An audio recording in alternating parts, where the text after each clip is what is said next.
ആദ്യ പകുതിയിലെ കളി കണ്ട് ബ്രസീലിന്റെ കഥ കഴിഞ്ഞു എന്ന് വിചാരിച്ചവർക്കുള്ള കനത്ത മറുപടിയായിരുന്നു ഇന്നലെ നമ്മൾ കണ്ട അരാജകീയ തിരിച്ചുവരവ്. ഏഷ്യൻ കരുത്തരായ ജപ്പാനെ 1-നെതിരെ 2 ഗോളുകൾക്ക് തകർത്ത് കാനറികൾ ഇതാ ലോകകപ്പിന്റെ പ്രീ ക്വാർട്ടറിലേക്ക് എത്തിയിരിക്കുകയാണ്.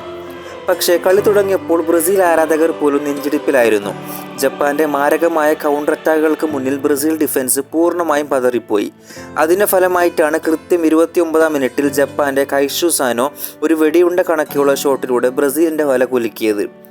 ആദ്യ പകുതി തീരുന്നതുവരെ ആ ജാപ്പനീസ് കോട്ട തകർക്കാൻ ബ്രസീലിനൊട്ടും കഴിഞ്ഞതുമില്ല.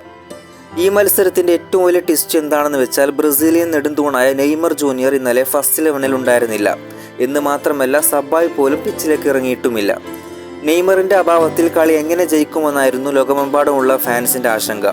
എന്നാൽ രണ്ടാം പകുതിയിൽ കളി മാറിമറിഞ്ഞു. കോച്ച് കാർലോ ആഞ്ചലോട്ടിയുടെ തന്ത്രങ്ങൾ ഗ്രൗണ്ടിൽ ഇമ്പാക്റ്റ് ഉണ്ടാക്കി. ഗബ്രിയൽ മാഗല്ലസ് ഉയർത്തി നൽകിയ ആ പന്ത് ഇതിഹാസ താരം കാസിമിറോ ഉയർന്നു ചാടിക്കൊണ്ട് ബുള്ളറ്റ് ഹെഡറിലൂടെ ജപ്പാന്റെ വലയിലേക്ക് കുത്തിയിറക്കി. സ്റ്റേഡിയം ആകെ ഇളക്കി മറിഞ്ഞ നിമിഷം.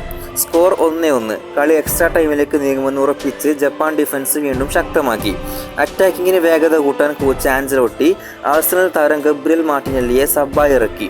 റഫറി അനുവദിച്ച ഇഞ്ചുറി ടൈമിന്റെ അവസാന സെക്കൻഡ് കൃത്യം 95-ാം മിനിറ്റിൽ ആ മാന്ത്രിക നിമിഷം പിറന്നു.